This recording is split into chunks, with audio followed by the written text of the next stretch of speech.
thanks for inviting me here, and thanks everyone for being here. Yeah, I'm Juan from wearing two hats, ScaDS.AI and TU Dresden. If you haven't heard of ScaDS.AI, so it's one of 5 national centers for big data and AI, funded by the federal government. We're sitting not on the main campus currently, but down there at Strellner Straße, for a limited period of time until a new building is built on the main campus. Then we'll move next to the Faculty of Computer Science. And yeah, their office in Dresden and Leipzig is a quite big thing. I think 160 people is the final head count goal for this institution. And all topics around big data and AI research. And yeah, at the same time, I'm a professor here at TU Dresden since June, so started freshly for knowledge-aware AI. And before that, I was at Bosch in Renningen, Stuttgart, 4-year research scientist. Before that, I was in Saarbrücken at the other end of Germany, senior researcher, MPI for informatics. Before that, in Italy, I got my PhD in assistant professorship. And at the start of all that, I actually did my diploma here in Dresden, at TU Dresden. So I'm local here. And you will also see I'm a computer scientist, if that hasn't become clear yet. So I look very much forward to the conversation with you and your perspective on these topics. So I've planned 2 main parts. In the first part, 1/3, I want to give a bit a general view on AI knowledge and knowledge graphs and large language models. I'm not sure you're familiar with these topics already, but maybe I can offer my subjective view on some discourses there. The second part, I want to talk about common sense knowledge and introduce 2 of our projects, Tango for cultural common sense knowledge from text and Mango for cultural common sense knowledge from large language models. And in the end, hopefully have an interesting discussion, or throughout, feel free to interrupt me at any point. So my professorship is called Professorship for Knowledge-Aware AI. So actually, what is AI knowledge? And there's not a straightforward definition for it, especially when you ask people working in AI, is there anyone doing not knowledge-aware AI? So knowledge-unaware AI, no one will raise their hands.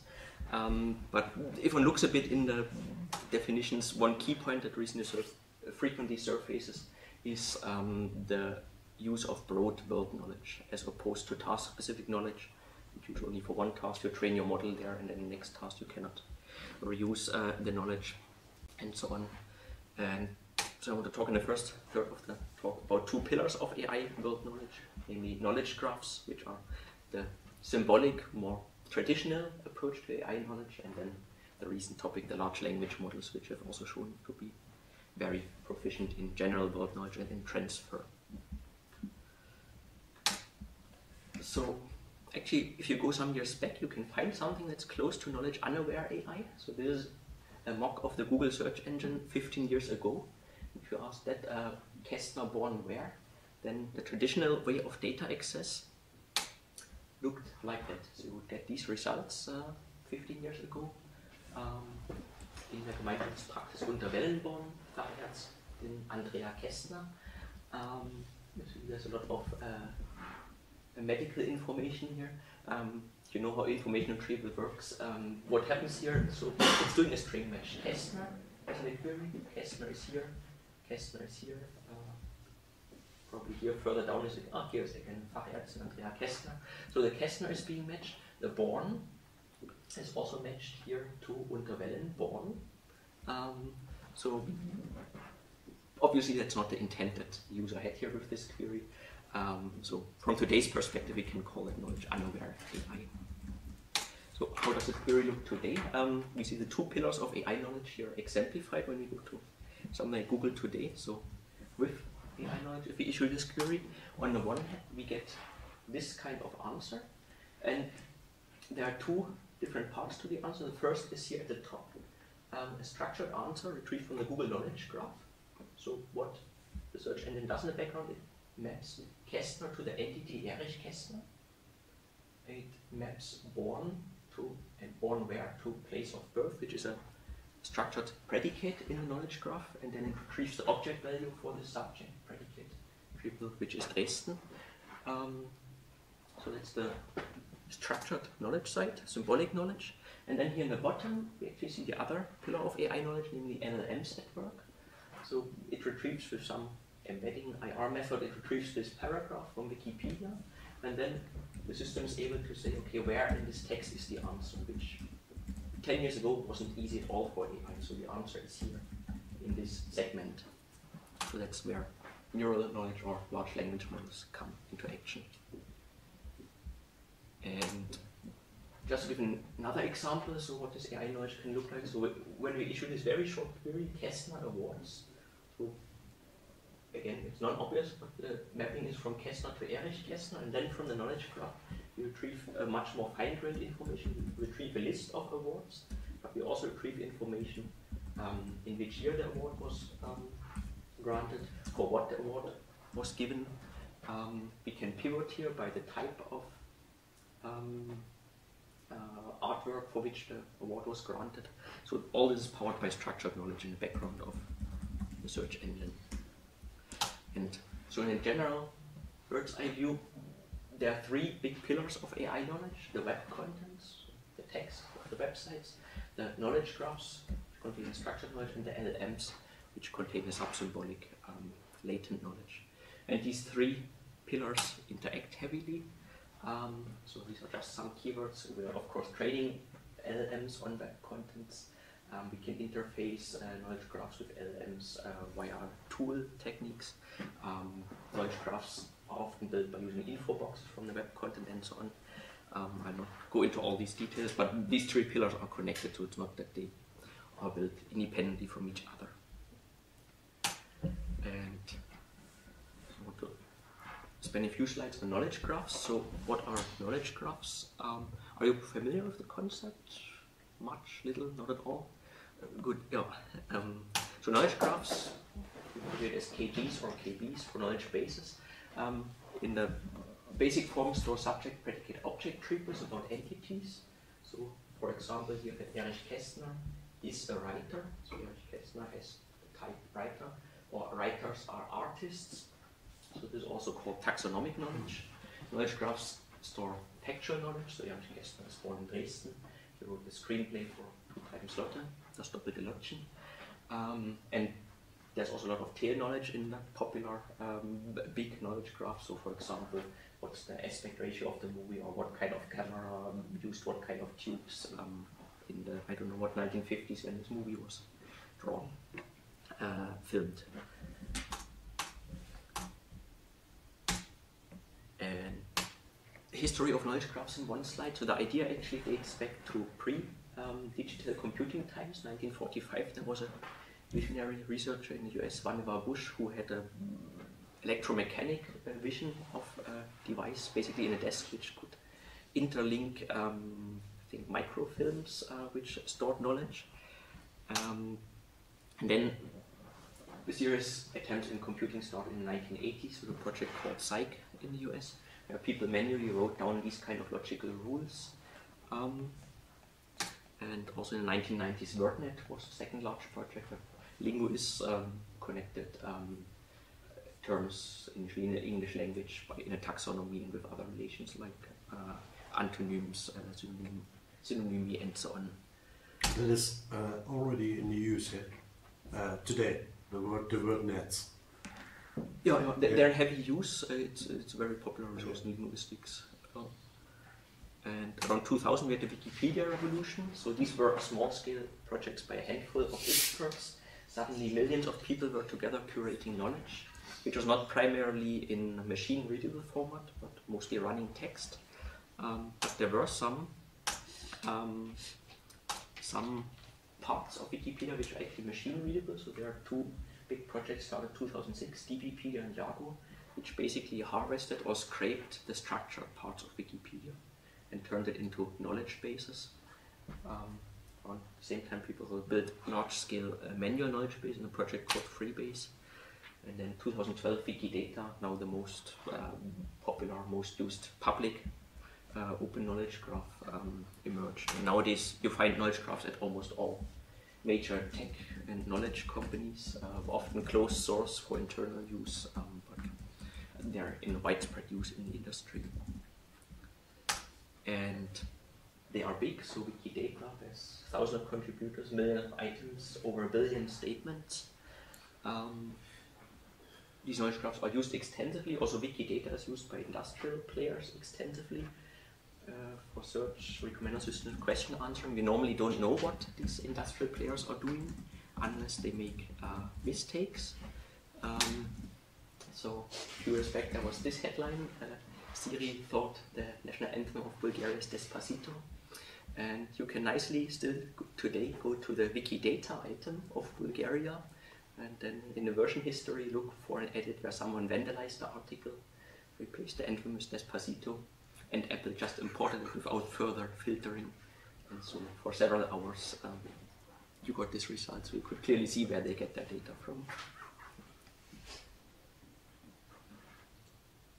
And yeah, this was a quick walkthrough through knowledge graphs.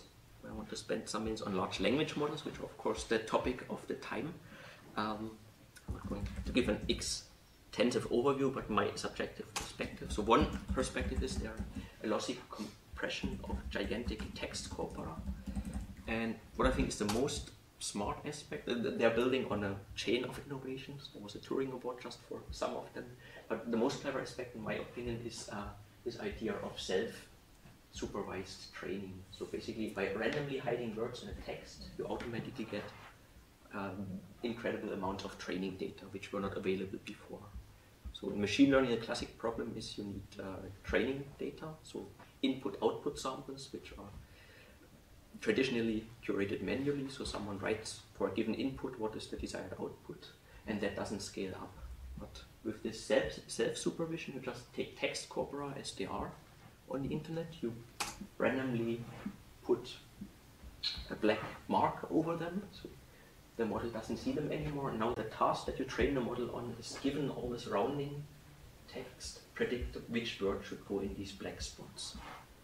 You can do many permutations of these black spots already in one document. And by the size of the web, this gives you basically for free incredible amount of training data. And that really was perhaps the biggest contributor to the LLM success. Still, with this technique, you get a model which very well can predict what goes into blanks. So the unexpected result, in my view, is that a model which is predicted to fill blanks can do so many other things. That really, at the time these models were conceived, they were still rather narrow NLP models, doing things like sentiment classification or so on, but that they can do so broadly different tasks is quite surprising. But just this simple training objective, so predict what goes into the blank of a text. That's, I think, the smartest feature. But perhaps the second most important thing is something called reinforcement learning from human feedback, RLHF, hard to pronounce. But so the problem with the early language models is when you give them the prompt, what's the capital of Australia? They would answer with, what's the population of Australia? And can you guess why that happens? It seems odd. I mean, it's not what we want, to answer a question with a question.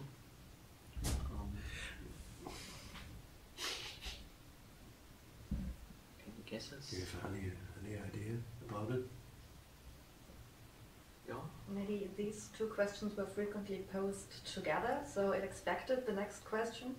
Yeah. So when you go to the internet and you search for one question, often you find it in the neighborhood of other questions. For example, a listing of quiz show questions, some Wer wird Millionär listing of all the questions. So what follows after question might be just another question, or an exam which is scanned, again has question. So these early LLMs could behave seemingly intelligent, but it was very erratic. Sometimes they behaved intelligent, sometimes they just did something that didn't make any sense to them. And what is the best answer up to this question, to the first one? A. What is the capital of Australia? Victoria. No, the first one of Australia. as A, the capital, the big one. Capital letter. Yeah, I didn't think about that. Yeah. Yeah. Okay, so there are many other things under the hood. This reinforcement, learning from human feedback, but nonetheless, so I really find this idea that modeling language gives you broad intelligent behavior as a most striking result that we have in AI in the last years. I'm already standing, otherwise I would say I have to stand up for language models also. There's often a criticism that LLMs receive for this thing called hallucinations. I know you don't like this term. I think it's also a problematic term, but nonetheless, so LLMs give wrong answers frequently. But in defense of language models, I would say A, they are not trained for truth, so they are trained to give plausible continuations. And you can see that, for example, when you ask loaded questions. So there are these funny questions, also some more controversial ones. Here it's just a mild version. Is Willy the cute dinosaur baby still in Dresden Zoo? So a natural way on a surface form of language to answer a question is with yes or no. But no matter what you choose, if you start with yes, you're obviously wrong. If you start with no, the typical continuation is no, not anymore, or no, recently passed away, or no, relocated. So what the LLM should do is refute this question, but that's not what in language is common. So they're not trained for truth, they're trained for giving something that on the surface form looks plausible. And the other perspective is LLMs actually don't need to be perfect to be useful. So there's a theory, not by me, but by a colleague who said that LLMs are actually useful if the time it takes to verify whether they are correct is faster, preferably much faster, than the task it takes a human to create the answer yourself. But also by the likelihood that the LLM is correct. And that's not true for all tasks, but there are some tasks where really verifying is much faster than coming up yourself. So an example is in coding often. So I know in some way there's in Python some way to build a progress bar. There's a library TQDM. I don't know exactly how that works. But if the LLM gives me as a code snippet, then I can recall, yeah, that looks like what I had in mind. So it's faster for me to verify than to come up myself. Or another example, creating an abstract for my own paper. Takes quite some polishing to get the message exactly right, but I know what's in my paper, so I can verify what the LLM wrote there faster, perhaps, than I can summarize my own paper. Of course, if it's someone else's paper that I summarize, this inequality doesn't hold anymore, because I cannot easily verify whether the LLM summary is correct or not. Yeah. LLMs and human intelligence. I'm going out of my comfort zone here, but it's a topic that I should say some words about. LLM behavior is really fascinating and conditioned on the track record that we have with building artificial intelligence. One could say it's the closest we ever got to human intelligence, but nonetheless, there are major mechanistic differences. So it's not that by making LLMs more powerful we ever get to a mirroring of human intelligence. And also because we didn't build many AI models yet, the comparison is a bit ill-defined. So are they close to human intelligence or not? Well, compared with what? And I would give you a reading recommendation, The Most Human Human. The book's already some years old, but it's a very interesting premise. So the author's taking part in a Turing test, which is about proving whether a computer can pass as a human in a chat system. And there are also humans in this challenge, because the task is for other humans where they can distinguish between a human and the computer. And the computer systems get scored by their humanness, but interestingly the humans also get scored by their humanness. And so what the author tries in this book is to become the most human human in this Turing test competition, and along that way discusses about what the meaning of intelligence is. Maybe we're chasing a phantom there anyway with human intelligence. LLMs and their risks. I think the debate has toned down a bit, but some maybe a year ago there was a more heated debate about AI killing us all, taking over the world and so on. Of course predictions are difficult, especially about the future, but there's lots of hyping and clever marketing going on there. And Elon Musk and OpenAI, really, that was the most clever marketing move I've seen in the field ever. They advertised GPT-2 by saying it's too dangerous to release it, and got super press echo with that. Of course, they released it still a little bit later. But yeah, I would take a slightly more skeptical stance, like Joaf Goldberg, and NLP researchers who said, well, AI is going to wipe us out soon, but in the short time that's left, can we at least have self-driving cars for a bit of time? The point being, you know, self-driving cars are talked about since 10, 15 years or so. They're still not that widespread in the streets, so we don't need to get too crazy about LLMs killing us soon.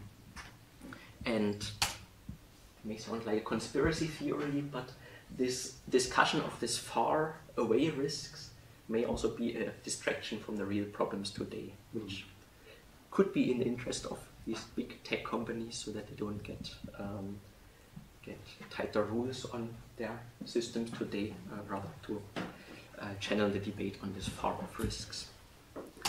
And there are lots of systematic problems There are lots of systematic problems today, so there's just some examples. LLMs do not do symbolic reasoning, no matter how much they can emulate it. So there's this popular riddle: a farmer needs to cross a river with a boat with only 2 items can fit in, and there's a wolf and a goat and a cabbage, and you find it 100 times on the internet. And so if you change that riddle just a little bit, so you make the wolf vegetarian, you say the wolf shouldn't be in the boat together with the cabbage, state-of-the-art LLMs don't catch that, because they have seen the other version so often, they still incorrectly answer the new version. But there are also strange examples where LLM answers change with irrelevant context. So when you're adding up here apples and apples in these 2 sentences, and you add a sentence about peaches, that shouldn't change the answer, but LLMs are not symbolic reasoners, so sometimes the answer changes. There's a major problem about the bias versus genericity tension, which I'll also come to in the second part about cultural common sense knowledge.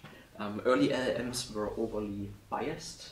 The current generation of commercial LLMs are overly generic, I would say. So you tend to get these overly general statements, don't offend anybody, but don't give you any information either. Or another strange example of reasoning, so a forward-backward reasoning. So GPT claims it knows who's Tom Cruise's mother, but when you ask GPT who is this mother, then it doesn't know who that person is. So even though a moment ago it answered, then it would know about the person. So they don't have a symbolic representation of these relations. And these are systematic problems today. There are some principled limitations. Something is going along here. Principled limitations which are inherent to all deep learning systems is a lack of processing transparency. So we can't really inspect how deep learning systems arrive at conclusions. But more specifically on the knowledge side, there's a lack of modularity.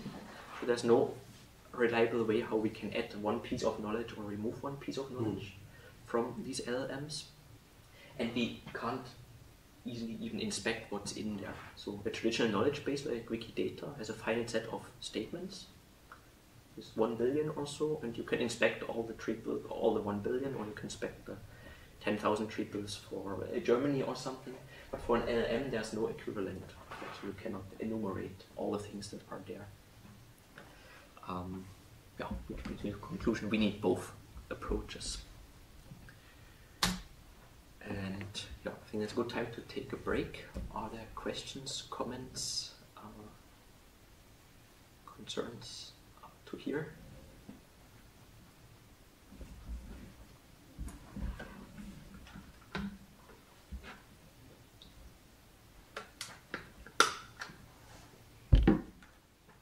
So if there aren't, then I'll continue with the second part on common sense knowledge.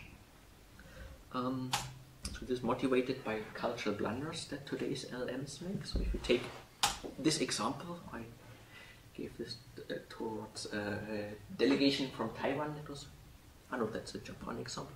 The Taiwan example comes next. That's a Japan example. So if you give this as a prompt to ChatGPT, narrative, so two friends meeting here, they're in a restaurant in Tokyo. John likes the sushi and sees the bill, 8,000 yen, wants to leave 10,000 yen. What does ChatGPT suggest as a continuation? So it suggests, thank you John, you're too kind. Next time dinner on me. Very generous tip too. Anyone familiar with what's wrong here culturally? Yeah. I think you don't tip in Japan. It's uncommon. Yeah, exactly. Yeah. It's uncommon, can be even considered as rude. You might confuse the wait staff or so. So a culturally aware system should not suggest such an answer. Tipping is not custom in Japan.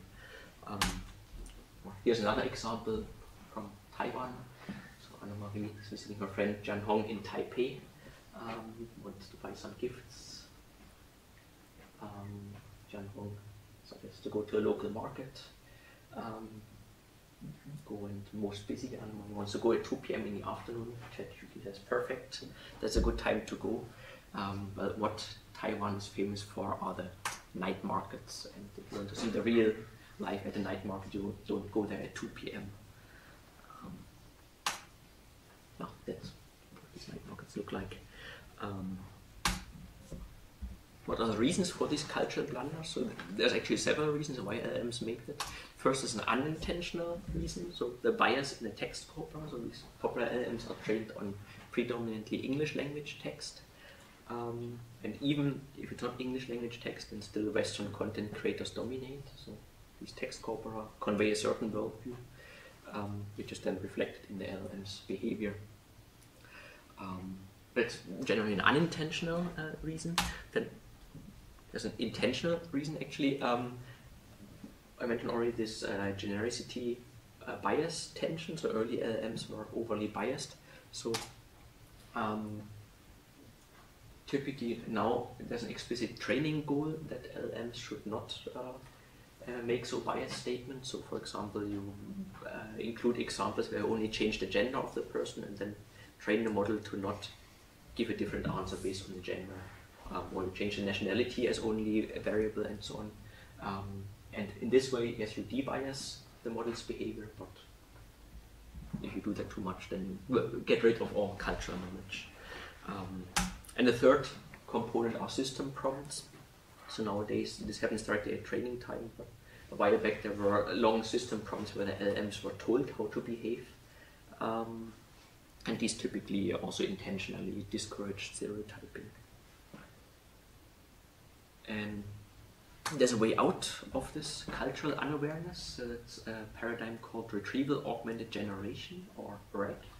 So the idea is you take the initial prompt and don't send it directly to a language model, but you first do a retrieval on some corpus, which gives you more background information for the prompt at hand, and then you concatenate the background information with the prompt and give that to a language model. And this way you can incorporate external knowledge that the LLM doesn't have in its parameters, or that it doesn't even have seen during training time, in the hope of getting a better and more culturally aware answer.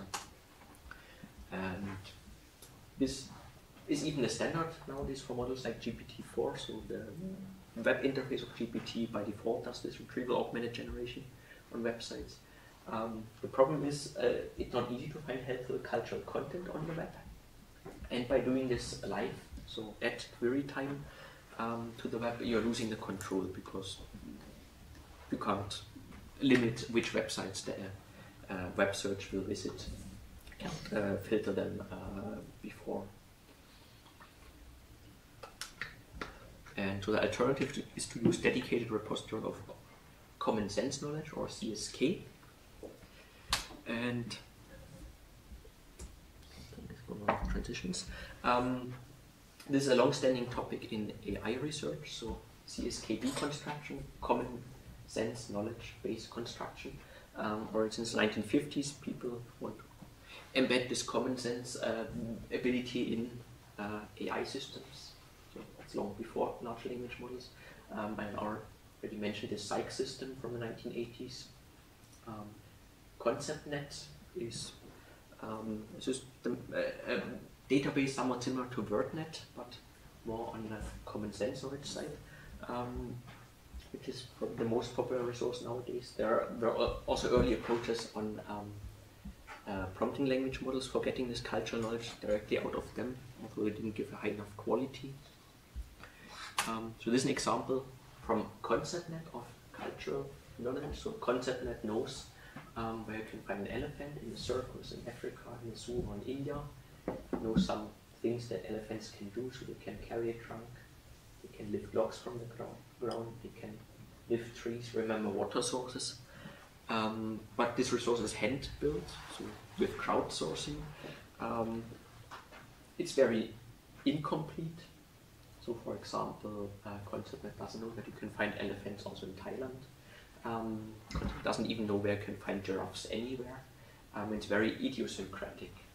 For example, I don't know whether anyone knows what forget to go on paper means in the context of elephants. I don't. I suppose it's an idiom in English. And there's also lots of synonyms. So carry a trunk, lift logs from the ground, lift a tree. That probably refers more or less to the same concept. So this is far from systematic. And here comes our work into play. So since several years,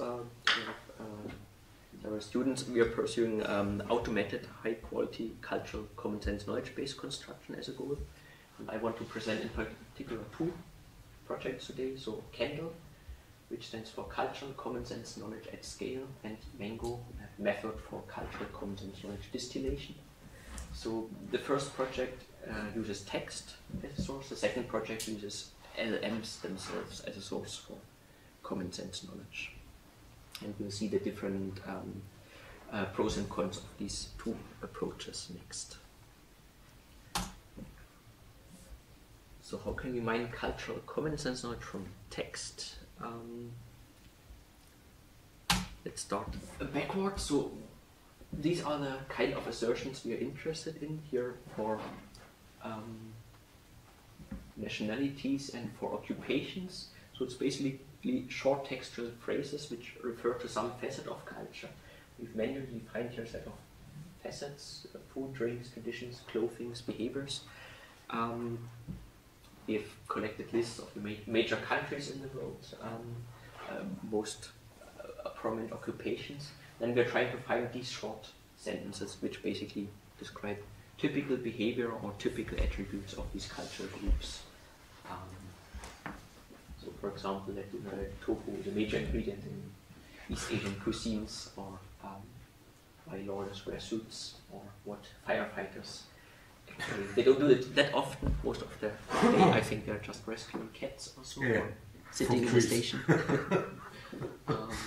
That's what humans associate with the concept of firefighters. So we're interested in this kind of assertions, and so we built up kind of common in computer science and natural language processing. We built up a pipeline which in multiple steps filters down a large text corpora towards this selected assertions. So we are starting with a predefined set of cultural groups. So we get a list of occupations and nationalities, cultural groups from the web.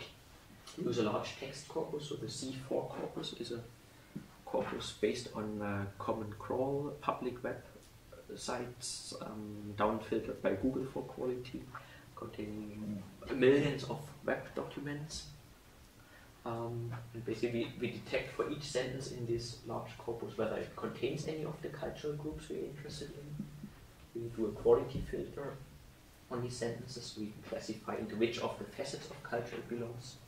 We cluster assertions together, so to get better frequency signals. We provide a mechanism to rank these assertions, and this in the end gives us the CANDLE knowledge base. And so in the first step, it's basically just a string matching. So with our cultural groups here, Germany, USA, Vietnam, and so on. We do string matching or a little bit more, so we can match Vietnam to Vietnamese and so on. And yeah, there are lots of good sentences and there are weird sentences, and I'm not sure what to make of these sentences in there. So in the first step, we just collect all these sentences. In the second step, we apply basically a set of handcrafted rules to filter down these sentences. So sentences which are too long or too short are thrown away. This one would be too short and also doesn't contain any verbs. That's usually not very helpful. We reject sentences which contain a weird grammatical structure. We reject sentences which talk about personal experience. So if there's an I as a subject of the sentence, then that means maybe I like Chinese food, or I work as a firefighter. Then that's not general world knowledge, but it's a subjective fact. So it's a set of, I think, 20 rules or so, which is a scale at which one can reasonably design something by hand to filter down this corpus. Then the next step, we classify the remaining sentences by the facet they belong to, the facet of culture. That's using a supervised NLP model, so basically using text entailment. So this Vietnamese food belongs to the facet of food with a high probability. So outfit here, then that belongs to the facet of clothing, so as to provide some way to structure these sentences further. In the fourth step, we want to detect redundancies, so statements which are very similar, and at this large scale, that's actually a very frequent issue. So chopsticks are the main eating utensils in Vietnam. Vietnamese people usually eat with chopsticks. Chopsticks have been popular in Vietnam and so on. They convey more or less similar information, and so that we don't overload downstream users or use cases with information. We want to cluster them together. That again can be done with NLP methods in particular. We're using here the embedding-based similarity and then a hierarchical clustering algorithm. So now we have clusters which have a frequency. However, frequency is not the only important feature to describe the interestingness of these clusters. So we actually provide 4 different scores how one can rank these assertions. Frequency is one of them, but an important one is also the distinctiveness that measures how much an assertion stands out among the different cultural groups. So for example, if German people like food and drinks, then that's not something that makes them stand out, because French people also like food and drinks, Norwegian people also like food and drinks, and everyone likes food and drinks.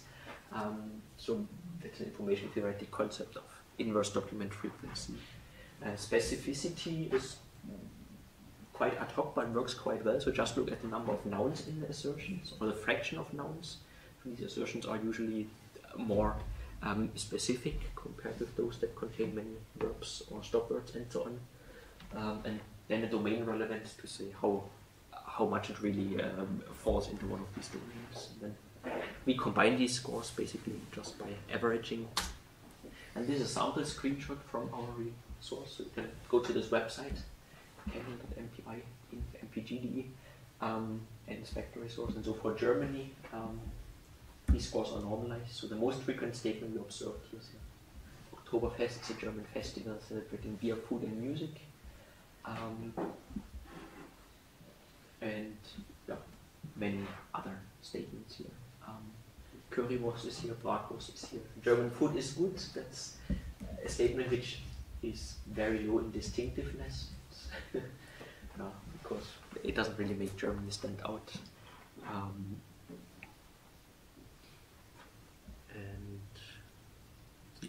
Yeah, maybe don't take a look now. Maybe we can, at the end, when there's time, take a look at the resource in more detail. How do we measure the quality of these assertions? We use crowdsourcing with Amazon Mechanical Turk. As annotators, 3 questions. So is the statement considered to be generally true? Has the annotator heard of the assertion before? So in other words, how common knowledge is it? And the distinctiveness, so how much does this statement make the cultural group stand out from others? And we find that our resource outperforms existing resources by large margin. And how can we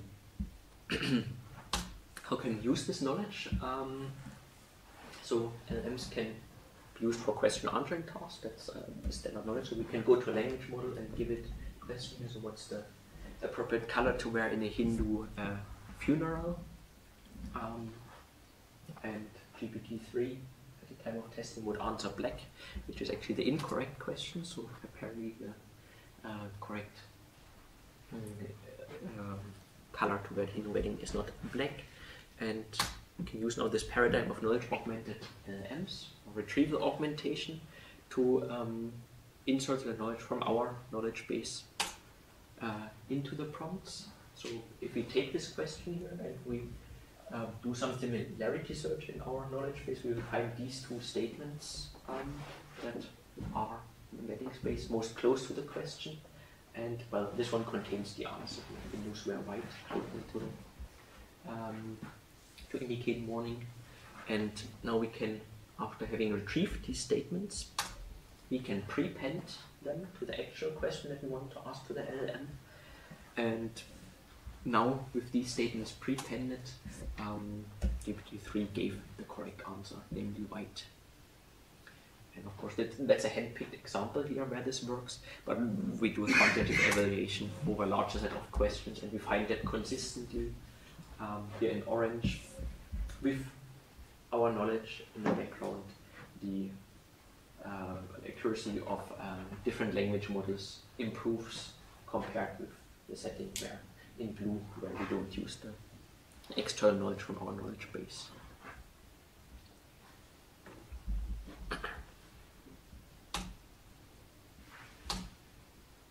And yeah, to summarize, so this Candle project focuses on knowledge which is beyond universal, so we are not just capturing knowledge about elephants or so worldwide, but we're capturing culture-specific knowledge for different cultural groups, extracting knowledge from the web at scale, and get a knowledge base which has a much higher coverage and can also help LLMs to do better question answering in cultural contexts.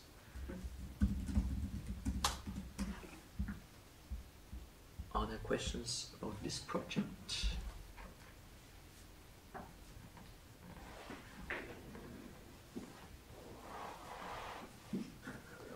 Yeah, feel free to. I guess. Post the link to the Matrix channel. Oh, okay. Yeah, so you can visit this project. I'll try it out and let me know what kind of embarrassing mistakes you find there.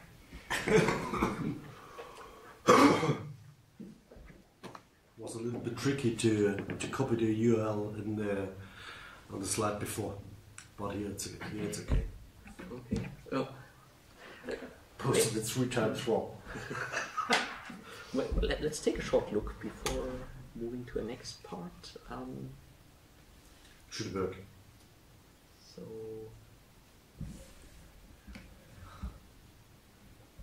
this is the interface. We can basically select a domain of interest. So, for example, countries, and we can select a specific facet. For example, food is, let's say, uncontroversial. Select a certain subject. Anyone a suggestion? Austria. Austria is good. Yeah. See about what knowledge contains about our neighbors. Here we see both the most common concepts that are found in these assertions, and here we find the actual list of assertions. Let's see how many these are. It's 35, so that's okay. It's on a gigantic set. These also clustered together, so the number here indicates how many sentences were clustered together. So we find 41 sentences which were clustered together to form this. Taking about schnitzel, Linzer cookies, croissants. I didn't know. They're from Austria, not from France. Sweet pastries, apple pie. Croissants are from Austria. Okay, I didn't know. Yeah. Mm-hmm. But we also find weird things. So here, number 9, it's somewhat food related, but it's talking about a certain historical period. It's not a the general common sense knowledge applicable today. Yeah, there are certain duplications. The Apfelstrudel is here. The apple pie was earlier already. Yeah, here especially apple pie. These are shortcomings of trying to structure a set of sentences where, of course, each one has a slightly different structure. We can also see what are the 41 sentences here talking about schnitzel. And you can also see which website they come from. So the great advantage of this project is we have traceability. So you can see here peachdish.com/recipes. In the food domain, of course, a lot of the statements come from recipe websites and so on. But we have that kind of traceability.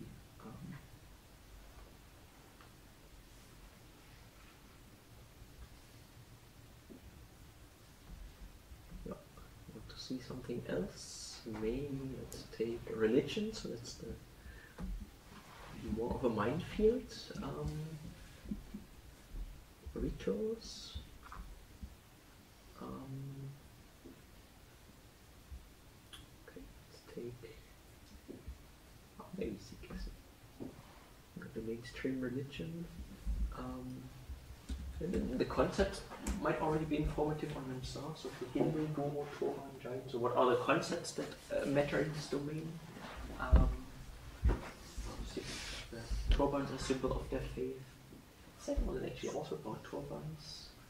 It's kind of I have difficulties to assess these statements for their correctness.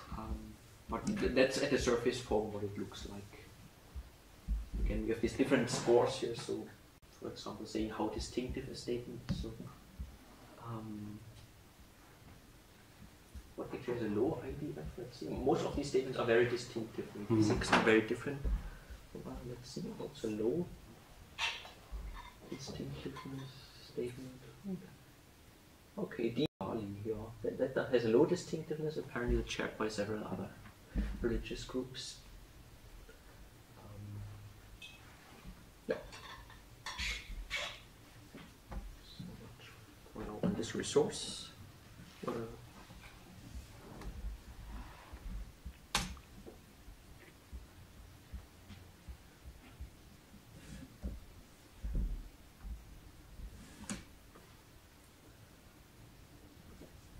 If I find my cursor again, here it is.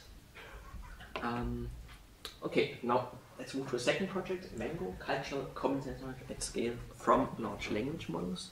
So the question is here, LLMs are so great, instead of going to all these source texts, can't we go directly to the LLMs, use some prompting and get the knowledge out of them? So we introduced the Mango methodology, which gets high quality cultural common sense knowledge from LLMs.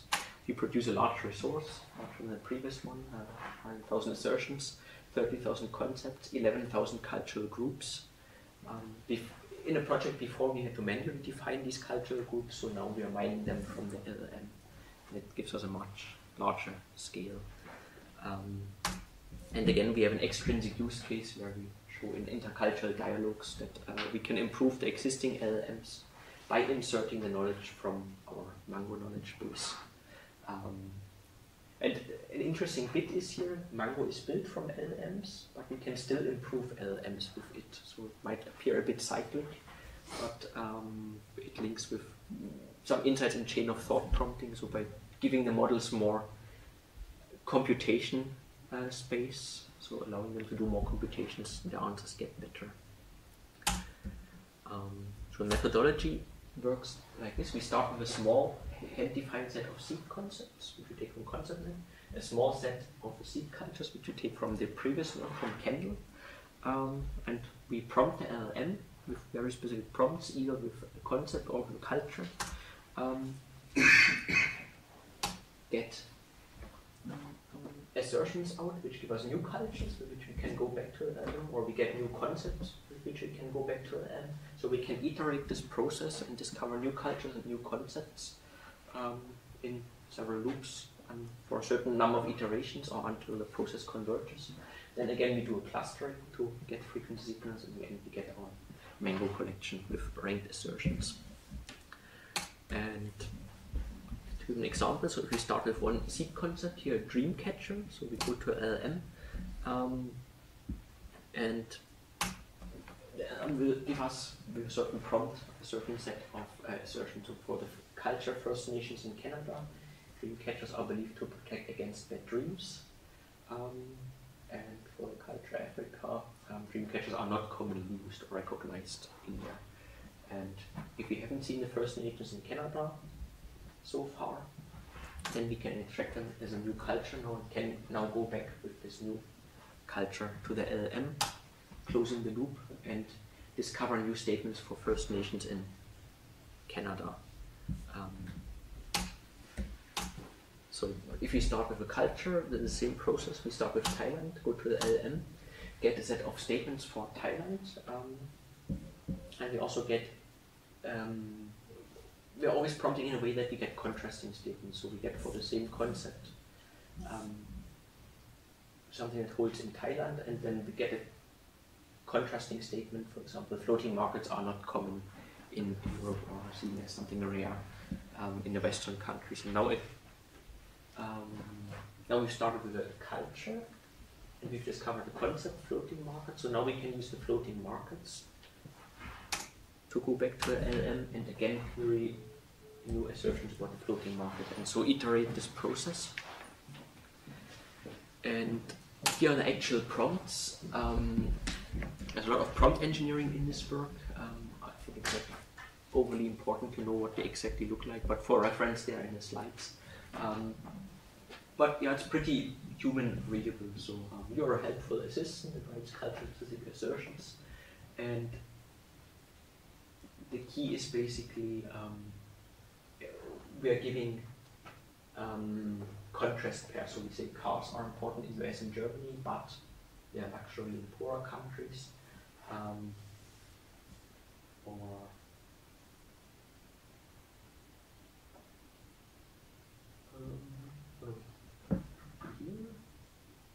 Rice is a staple food in East Asia, but a side dish in European countries. So we're always providing examples of this contrast, and this makes the LLM overcome its reservation to elicit cultural knowledge. As I mentioned, they are natively trained to not go into cultural specifics, but by giving enough examples of these contrasts, the state-of-the-art commercial models also return these contrast pairs. And how big and how far extensive is that?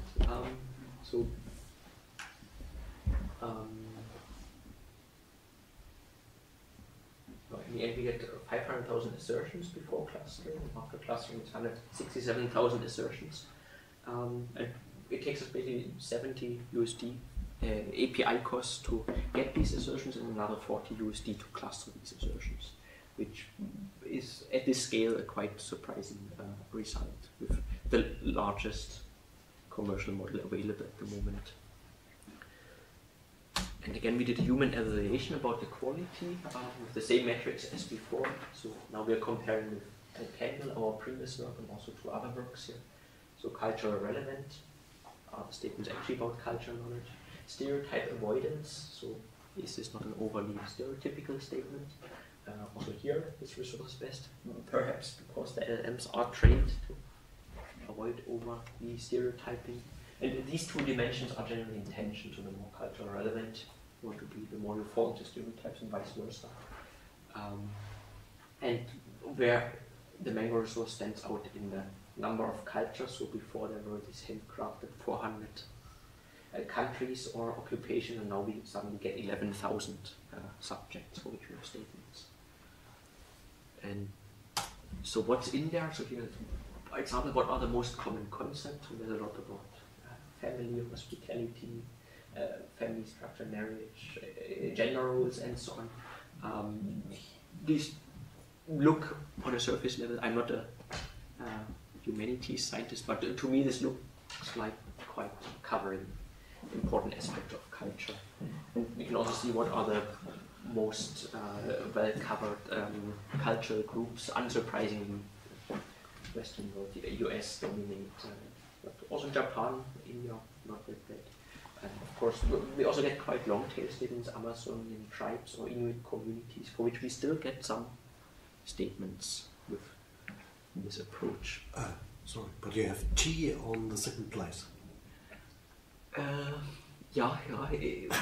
question. It's surprising. It's very charming, but it's surprising, yeah. Good question. Why that comes about? We can look at this. About marriage, yeah. That's okay. Maybe we take a look at it a little bit later. Yeah. Again then. Mm-hmm. Yeah, that's an example screenshot of this resource. Looks very much similar, the interface, to the previous resource. So here, about Japan, the number one statement is actually the one about tipping. So that's what we needed in the opening example. It's not a common practice and can be considered rude. And also for the other open example about the night market in Taiwan. So we get information that night markets is a concept in Taiwan, from which an LLM should be hopefully able to derive that you don't go there at 2 p.m. in the afternoon. And again, we can look at the individual statements. So there are 13 different sentences clustered together here, which are these ones, which have a bit less variance because they're all generated by the same LLM, but still provide some frequency signal into the significance of that statement. And yeah, so I already showed the quantitative evaluation intrinsically using human annotators. So this was best in cultural relevance and stereotype avoidance. We also use it extrinsically in dialogue continuations, which was the opening example, where it improves basically all dimensions of how LLMs generate dialogues. With this interesting observation, it even helps when we get knowledge from an LLM, put it into our Mango knowledge base, and then give it back to the same type of LLM. So back to the opening example here. If we retrieve this statement about the night markets in Taiwan and prepend it, append it to the prompt, then now the answer of ChatGPT gets better. So now ChatGPT says that Jan Hong should correct Anne-Marie here and say better to go in the evening. And so to summarize this work, mining cultural consensus from LLMs is possible and needs quite some effort in prompt design. So until we had this contrastive prompting, it took us quite a while. Our prompts didn't work, but it gives a resource in the end which is of higher quality than the text extraction approach. With one major drawback, we are losing the traceability, so we are no more able to say where a statement comes from. The cost of this approach is surprisingly low. Then we can inspect it here at this resource. Maybe let's do that now directly and look for the T.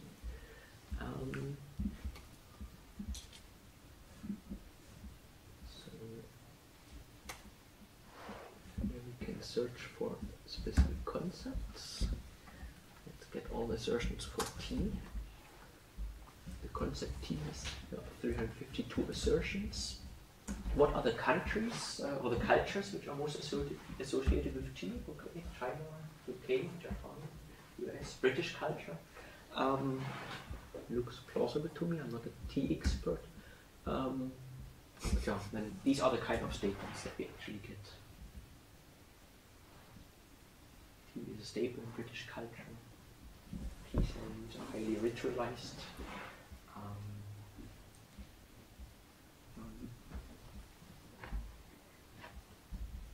We can really go here also to the long tail. So for example, let's see what the Inuit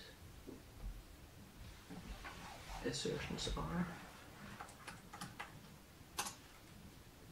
Inuit culture, there's several different. We have the Inuit culture. Let's see what the Inuit culture is. Okay, dog sledding, parka, hunting, first year, northern lights.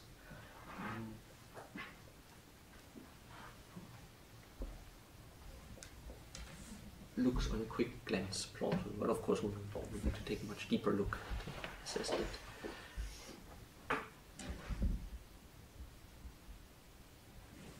see another concept?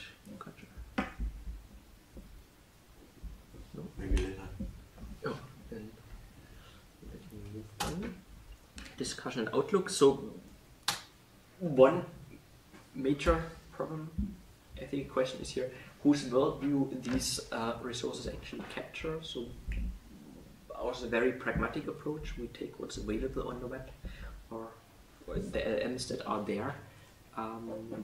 But the web is biased, over 50% English content, Western content creators dominate. Even among the English-speaking Western people, there's a certain demographic which is overrepresented. So we can't claim we are capturing a universal worldview, but we are capturing the worldview of a certain group of people onto others. In particular, when we're covering statements about Japan, then these are statements of English-speaking people about Japan. In principle, one could also do this work in a multilingual setting, so use text in different languages. It gets much more tricky because there's less text in other languages, because you have to do machine translation or use multilingual models and so on. So at the moment, this is a major limitation of this work. And yeah, that's the first point, whose worldview we capture. The second point is the offensiveness. So in the crowdsourcing, we have this question, so is this an offensive statement?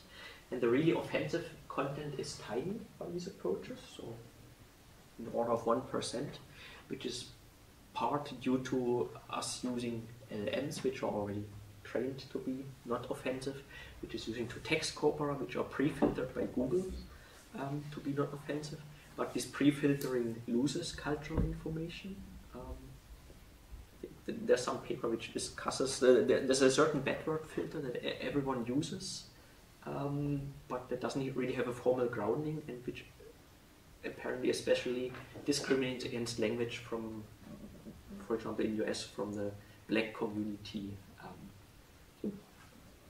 All this filtering is ad hoc and probably problematic.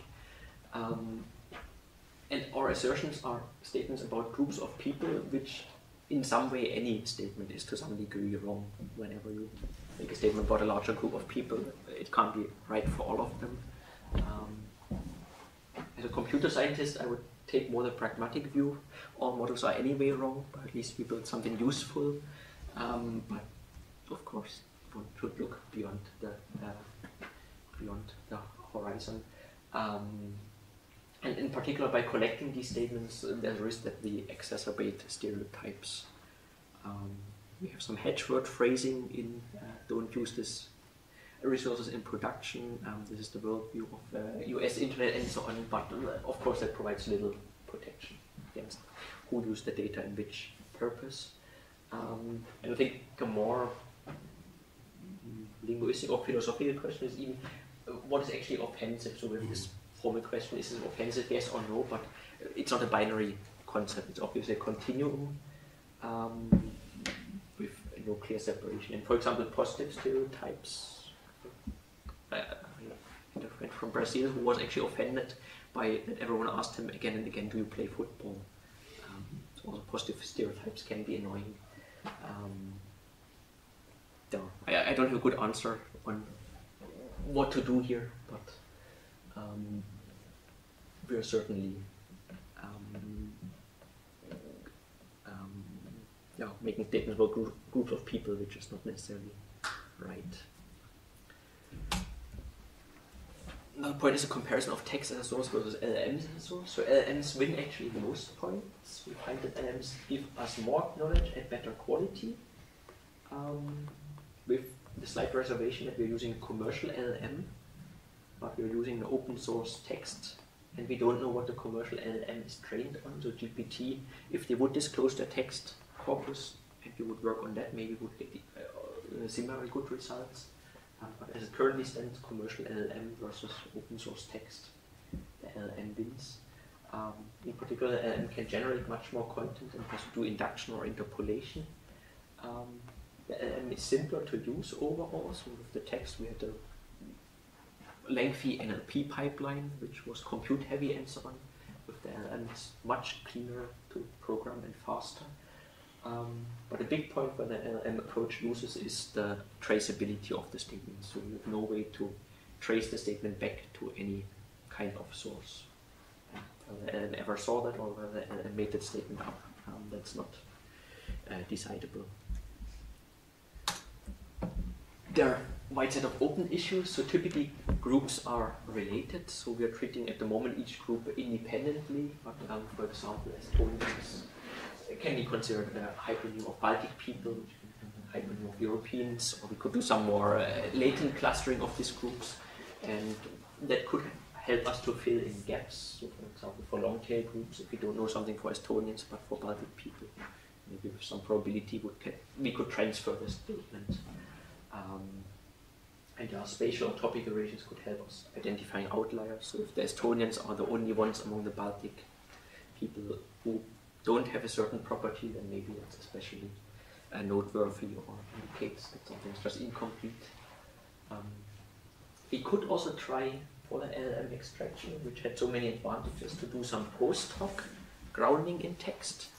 So after we have the statements from the LLMs, going back to the text and trying to find sources, which would maybe give us the best of both worlds. And our view of culture has been ad hoc and limited, so countries, ethnicities, religions, but there's much more. So what about interest groups like punks or skaters or movie buffs? Or what about age-related groups? So what about the Gen Z and Gen Y? Can we find interesting statements there? So yeah, there's much further work possible. So the reference is just in the slides if you want to look this up. And so in summary, LLMs are good in conversing, but they lack cultural awareness. Cultural awareness can be increased by incorporating cultural commonsense knowledge from external resources via this RAG paradigm, retrieval augmented generation. And the works I showed here are about constructing high coverage, high quality cultural commonsense knowledge resources for improving the LLM behavior, either using text as a source or LLMs as a source, and then showing that this helps. So, thank you. Thank you. I think we go offline and discuss your topics and your input offline with you all. And thank you, and Simon, and we'll get a close look at the issues, challenges, and opportunities of working with LLMs for cultural common sense knowledge.